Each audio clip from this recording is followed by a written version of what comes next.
Fala pessoal, tô aqui hoje com o Reni pra explicar o seguinte, cara. Pra explicar não, pra perguntar. O mundo vai acabar, eu não tô entendendo nada. O que que tá acontecendo aí? É Rússia querendo invadir a Ucrânia querendo revidar, os Estados Unidos vai entrar no meio, a Terceira Guerra Mundial. Explica pra gente, cara, o que Achei tá que você não ia acontecendo? fazer essa pergunta ou você não ia trazer a Terceira Guerra Mundial. Ah. Todo mundo sempre acha que é a Terceira Guerra Mundial. Não, talvez possa ser a Terceira Guerra Mundial. Mas é que, na verdade, não porque... Não por enquanto. Porque os Estados Unidos falou que ele não vai enviar tropas para dentro da Ucrânia, não importa o que aconteça. E, óbvio, essa história, essa crise, ela começa porque, a Rússia quer conquistar a Ucrânia. Ela entende que a Ucrânia faz parte do seu território, historicamente, culturalmente e, mais importante, geopoliticamente, a Ucrânia é um lugar muito estratégico para os russos. Porque ao longo da história, e aí as pessoas precisam entender o tamanho desse negócio gigante que é a Rússia sempre se sentiu vulnerável. E ela sempre foi vítima e ataque de outros povos que vinham invadindo o seu território. E uma das rotas de invasão vinha aqui da Ásia Central, que eram os mongóis, que atacaram aqui onde nasceu o começo do Estado russo.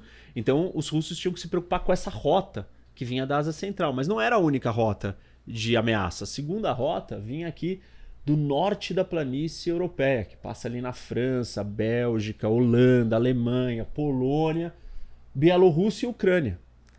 E daqui vieram franceses, alemães, os nazistas, enfim, houveram um monte de tentativas, até muito mais do que dessa outra rota.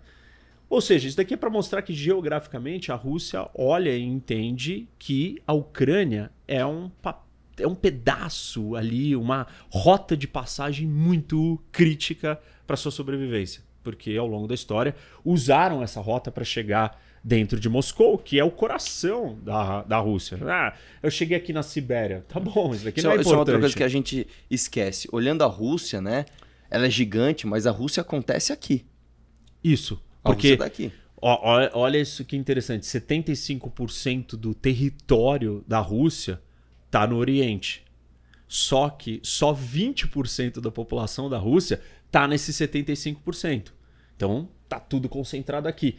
E a Rússia, né, esse é o tamanho da Rússia hoje, mas a Rússia que a gente lembra e que é a que o Putin quer resgatar é a União Soviética. E a União Soviética não era só isso. A União Soviética tinha o Cazaquistão, tinha Quirguistão, Tajiquistão, Uzbequistão, Turcomenistão, Azerbaijão, Armênia, Geórgia, Ucrânia, Moldávia, Bielorrússia, Lituânia, Letônia, Estônia e mais outros ainda do leste europeu, Polônia, Tchecoslováquia, enfim, até metade da Alemanha.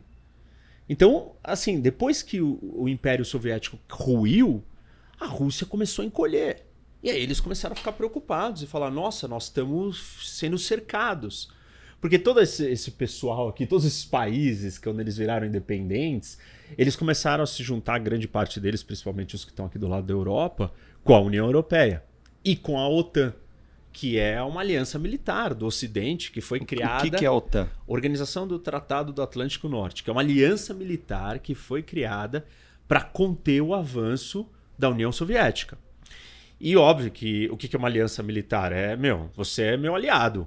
Se forem te atacar, estão me atacando. E é isso que está escrito num artigo da OTAN. E uma vez que um país se junta à OTAN, ele ganha força. Porque ele não está mais sozinho.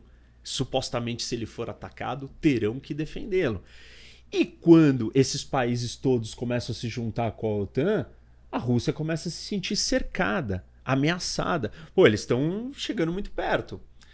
E aí chega num ápice dessa história, que é um momento que a OTAN vira e fala assim, olha, a Geórgia, esse país aqui no Cáucaso, e a Ucrânia, eventualmente vão se tornar membros da OTAN. Isso quando? Isso foi em 2008, e aí a Rússia invade a Geórgia em resposta. E fica-se quieto, tal, mas aí na Ucrânia a situação, a disputa continua, ali as divisões, tal, e o governo da Ucrânia, a União Europeia vira e fala assim, vamos assinar um acordo comercial. E aí o governo da Ucrânia fala, legal. Aí o Putin acendeu o sinal amarelo para ele, falou, não, vem aqui, vem conversar comigo. Aí ele oferece um monte de coisa pro presidente da Ucrânia, que é um cara mais próximo a ele, e o cara fala assim, não quero mais fazer negócio não vou assinar nada com a União Europeia. Quando ele faz isso, a população na Ucrânia fica revoltada e sai às ruas. Porque entende, bom, a gente estava se aproximando desses que a gente gosta. Isso. Agora a gente está voltando a se aproximar com aquele que me escravizou, vamos dizer assim. Não é totalmente assim, porque metade desse território aqui na Ucrânia, a metade do leste, que está próxima da Rússia, o que eles acham? Eles querem estar com a Rússia. Por quê? Primeiro que eles falam russo, eles são russos etnicamente, apesar dessa distinção entre russo e ucraniano, é parte da discussão toda, mas eles preferem estar com a Rússia. E a parte do Ocidente quer estar com a União Europeia, até porque eles olham para a Polônia como modelo. Polônia foi dominada pelos soviéticos, era um país pobre, e quando se junta à União Europeia começa a crescer. Eles falam, pô, nós também queremos isso. Bom, aí começa uma revolução, né? As pessoas vão à rua, protesto e tal. Isso quando, mais ou menos? Isso daí já em 2012, 13. E aí o que acontece? O presidente fica com medo e ele foge. E derrubam ele.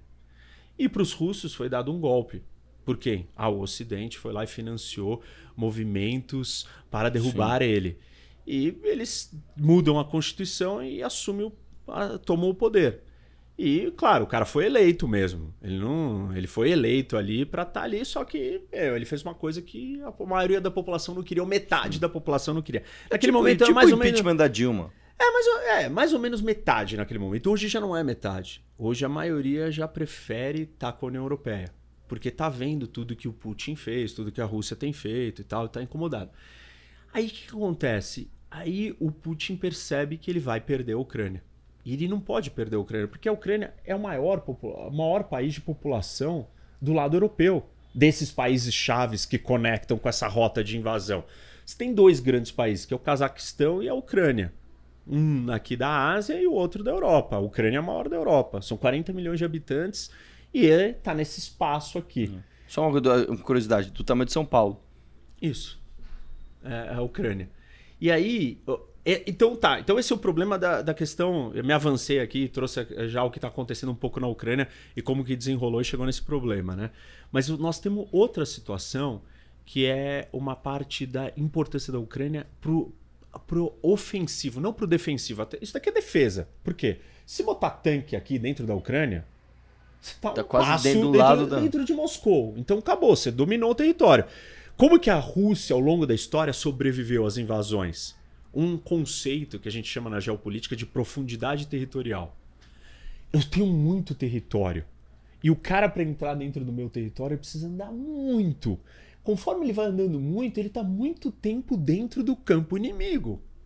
E aí as linhas de suprimento dele estão muito super estendidas. São muito fáceis de serem contra-atacadas. E com o inverno, o que aconteceu com Napoleão e com a máquina de guerra nazista? Os dois entraram e não chegavam no lugar que era para conquistar. Quando eles estavam chegando perto, eles já estavam totalmente desgastados, enfraquecidos. Aí os russos contra-atacam. Isso, por exemplo, é o oposto do que Israel tem. Israel não tem profundidade territorial. Se ela recuar para trás, ela cai dentro do mar. Então ela não pode lutar do jeito que os russos lutam. Se você conquista a Ucrânia, ou se você faz a Ucrânia ser seu aliado, ou se você põe a Ucrânia na sua aliança militar, você coloca tropas dentro da Ucrânia. E aí você acabou a profundidade territorial. Então, parte da estratégia de segurança, de sobrevivência dos russos é ter um negócio que a gente chama de buffer, ou tampões, estados tampões. Por exemplo, o Uruguai é considerado um estado tampão entre o Brasil e a Argentina. É um buffer, é um cara neutro, que ele não é nem da Argentina nem do Brasil, para separar os dois que querem se matar. Então, na ideia da estratégia dos russos, ele precisa ter esses países aqui, tampões, para separar os inimigos da proximidade deles. Então, isso é um problema de defesa. Mas aí tem um problema de ataque, de oportunidade, que é o quê? Acesso ao mar. A Rússia tem acesso ao mar aqui em Vladivostok, só que esse mar congela 4 meses do ano. Ele está no fim do mundo da Rússia. Ninguém mora aqui, acabamos de falar disso. Tá perto das Coreias da ali, Coreia pra com a sair China, dali é ruim. E assim, tipo, tá vendo isso daqui? É o Japão. Então ele tá preso dentro do mar do Japão. Assim, pra você sair desse mar aqui, o Japão tem toda se fechar o domínio. ali já... Isso, então ele não sai. E a população russa não está vivendo aqui. Você não traz essa coisa para cá. Isso daqui é um mundo de distância. Então isso não é uma saída para o mar decente. Isso daqui não é um porto de água quente. Aqui a mesma coisa. Por quê? Esse território aqui entre a Polônia e a Lituânia, tá vendo esse pedacinho aqui? É um enclave russo. E antes os russos tinham os 3 países bálticos, que são esses 3. Então ele tinha acesso ao mar Báltico. Só que para sair do mar Báltico, para chegar num oceano grande de verdade, você passa aqui nesses estreitos. Quem controla esses estreitos? Dinamarca e Noruega. São 2 países membros da OTAN. Então era um jeito que o Ocidente tinha de conter o avanço soviético. Isso é pura geopolítica, porque é uma potência terrestre querendo acessar o mar. Se ela acessar o mar é um problema, porque ela vai ter força para dominar o mundo. Como que a gente impede? Vamos criar um círculo, um cerco fechando ela para ela não chegar no mar. Onde que ela tem acesso ao mar e o único porto de água quente dos russos? Crimeia, no Mar Negro. Só que mesmo assim o Mar Negro não é o lugar ideal. Por quê? Para você sair do Mar Negro e chegar no Mediterrâneo, que também é um mar fechado, você tem que atravessar a Turquia, que é um membro da OTAN. Depois que você chegou no Mediterrâneo, você vai ter que sair daqui e atravessar o Gibraltar para chegar num oceano gigante. Ou atravessar o Canal de Suez para chegar no Índico. Pô, eu até falei disso na minha aula de se a Rússia ia ou não invadir, e eu conto que parte do interesse dos russos no Afeganistão era isso. Eles estavam tentando descer para chegar no mar. No Oceano Índico direto. Isso, direto num grande oceano. Então, o Mar Negro é o último lugar que eles têm acesso de água quente. E aí, a Crimeia, esse território tá aqui... bem ali. É ali. Então, se você perder a Ucrânia, né? Hoje, por exemplo, a Rússia controla a Crimeia. Porque depois dessa crise com a Ucrânia, a Rússia foi lá e anexou a Crimeia. E virou e falou, Crimeia, você é minha. E tudo bem, ela tinha uma base naval aqui e ela pegou esse território. Só que esse território não tem conexão por terra com a Rússia. Se a Ucrânia realmente fizer um esforço, vai dificultar a vida dos russos. Então, ele não pode perder o único acesso ao mar quente que ele tem. E esse é o Mar Negro. Então, isso é uma oportunidade, isso é um jogo de expansão, meu. Você quer participar do comércio internacional? Você quer navegar os grandes oceanos? O meio de transporte mais barato é o marítimo.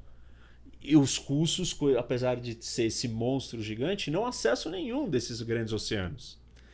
Então, aí está a segunda razão por que a Ucrânia é mega importante.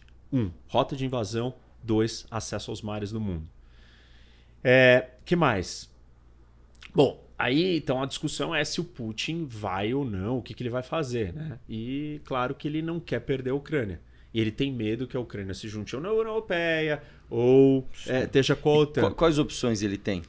Pode... Uma é invadir e falar assim, acabou, é meu. Isso, totalmente. Só que aí ele vai ter que invadir, dominar todo mundo e ocupar. E assim, meu... Isso é a maior ofensiva militar desde a Segunda Guerra Mundial. E é uma guerra gigante.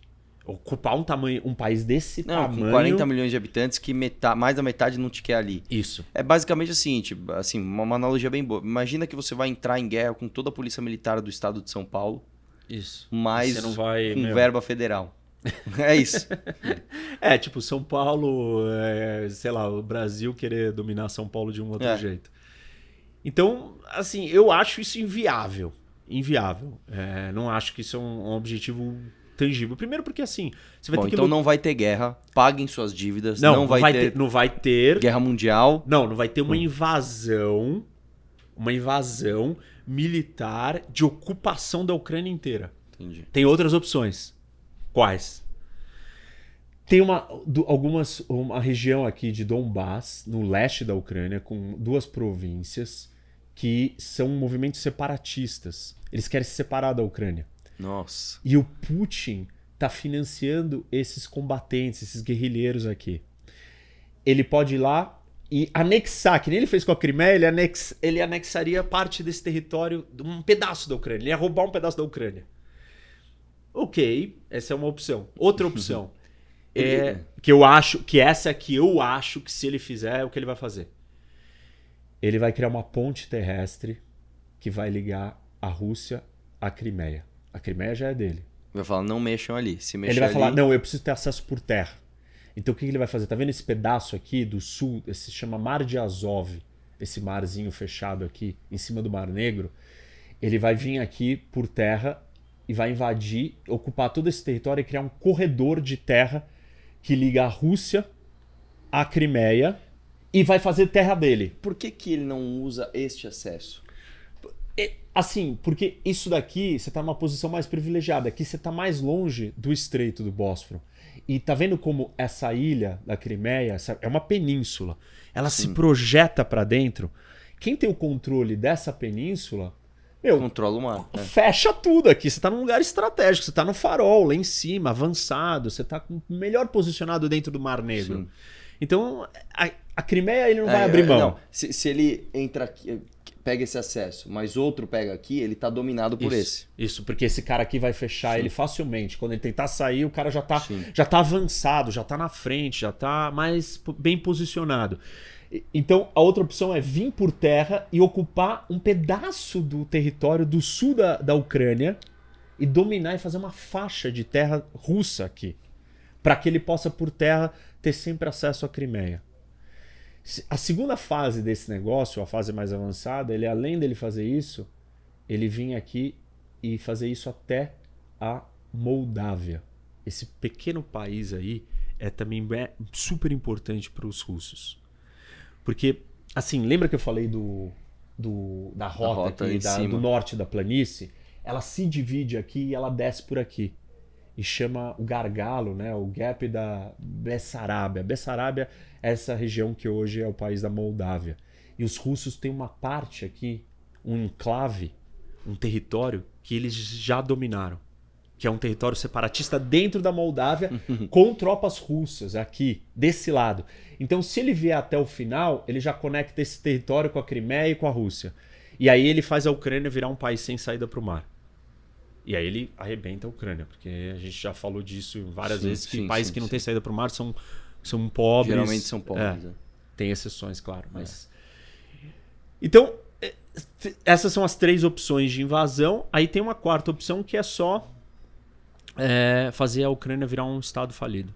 Você começar a fazer boicotes comerciais. Você desestruturar, atacar, destruir infraestrutura, criar um monte de rebelião, movimento separatista. Que dá trabalho, você desintegrar o país inteiro. Aí o país vai ficar totalmente desgovernado, caótico. E um país caótico não serve para o Ocidente, não serve para a União Europeia, não serve para a OTAN. É um país mais fácil dele impedir que se torne aliado de alguém. Que é um pouco o que ele fez com a Geórgia. Ele invadiu a Geórgia em 2008. E aí tem 2 territórios aqui separatistas. Um chama Abkhazia e o outro Geórgia do Sul. Ossétia do Sul, desculpa. E tem tropas russas nos 2. E uma última pergunta. Como tá os Estados Unidos e China nisso? Essa é importante. Por quê? Obviamente a China tem um problema aqui com Taiwan, né? Que ela considera um território seu. Do mesmo jeito que o Putin considera que a Ucrânia é dele. E ignora que a Ucrânia fala outro idioma, tem uma outra história, uma outra identidade. Existe uma similaridade, sim, claro, mas existe, cara, uma história diferente. Eles querem ser outros povos. A China tem a mesma história, ou algo similar, né, com Taiwan. E recentemente tem falado que está disposta a usar força para transformar Taiwan numa província chinesa. E Taiwan não quer. E os Estados Unidos diz que tem uma política aqui de ambiguidade, dizendo assim, olha, eu não aceito que Taiwan se torne independente, mas eu não aceito que a China anexe Taiwan à força. Isso tem que ser feito amigavelmente porque Taiwan queira. E essa tensão entre China e Estados Unidos cresceu porque a China tem sido mais dura, mais agressiva, falando que vai usar a força se precisar. E Taiwan está com medo. E aí o que está acontecendo nesse momento? A China está olhando para aquilo ali, falando, essa história é igual à minha. Como é que o Ocidente vai reagir? E ontem e hoje a China tem feito pronunciamentos dizendo que apoia a Rússia e que considera legítimo os pedidos ou as demandas da Rússia e que isso é o Ocidente querendo interferir nos territórios deles. E assim, tem gente até cogitando que os dois possam fazer uma ação coordenada e ao mesmo tempo que a Rússia... Um entra lá, outro entra cá e fala assim, você vai bater de frente com os dois, Estados Unidos? Não vai. E aí seria um começo de uma nova ordem mundial, ou tipo seria um episódio tipo um 11 de setembro, assim. 11 de setembro marca o início do século XXI e muda o mundo, porque o inimigo não é mais a União Soviética, quem era o inimigo? Agora o inimigo é o terrorismo islâmico. Aqui seria um novo concerto, uma nova organização do mundo. Tipo, a Rússia e a China peitaram o mundo e falaram, fizemos do nosso jeito, e aí, o que vocês vão fazer? E claro, o problema é, o que a Europa vai fazer em relação a isso? Porque isso é no quintal da Europa. E os europeus, assim, estão divididos. A França, não, vamos com calma. A própria Alemanha tem a dependência do gás da Rússia, não sei o quê. Então não vai acontecer nada. E os Estados Unidos falou, eu não vou entrar na Ucrânia. Eu não vou mandar as tropas para a Ucrânia. Óbvio que a Polônia e os outros países ali do leste europeu estão falando, mas e para nós? E aí eles falaram, não, eu mando tropas para ir, para ficar estacionado aí. No leste europeu, na Polônia, eu coloco tropa americana aí. Para o Putin não avançar mais. Mas tem um monte de coisa acontecendo. A Finlândia, a Suécia estão desesperadas. A Suécia está mandando soldado para essa ilha aqui deles, que chama Gotland, que eles estão com medo que os russos possam querer invadir. E estão pensando em entrar para a OTAN. Enfim, essa história está mexendo com muita gente. É exagerado o Putin colocar 100 mil soldados na fronteira ao longo de quase um ano, porque isso começou em abril. Isso não faz um mês que essas tropas se juntaram aí. Ele tá mandando. E ele tá trazendo tropa daqui, do resto do outro lado da Rússia pra lá. Pra quê? Só pra fazer um show, uma pressão? Então, pra construir a ponte? Acho que vai ser difícil, assim. Ele tá querendo mandar um recado e testar também. Testar o Biden, testar os Estados Unidos, testar a Europa. Como é que eles vão reagir? Ele está tendo uma resposta positiva da Europa. A Alemanha tranquila, a França também. E a China está ficando atiçada. Tipo, tá achando legal. Vai. Pode ir. E sei lá se ela vai querer fazer alguma coisa junto. Aí sim, o mundo é testado de um jeito diferente. Muito bom, muito bom. Acho que é isso. Espero que você tenha entendido um pouco mais disso e vamos acompanhar as próximas notícias. Exato. Conte com a gente para vir aqui esclarecer na próxima batelada de informações o que vai acontecer. Boa. E vamos acompanhar. Acompanha o Reni. Isso, segue meu canal, Professor Roque. Tem vários vídeos sobre essa e outras histórias, inclusive sugiro para vocês assistirem, que é Aliança Mais Perigosa do Mundo, que é um vídeo que eu explico a aliança da Rússia com a China. Vocês vão gostar. Valeu, gente.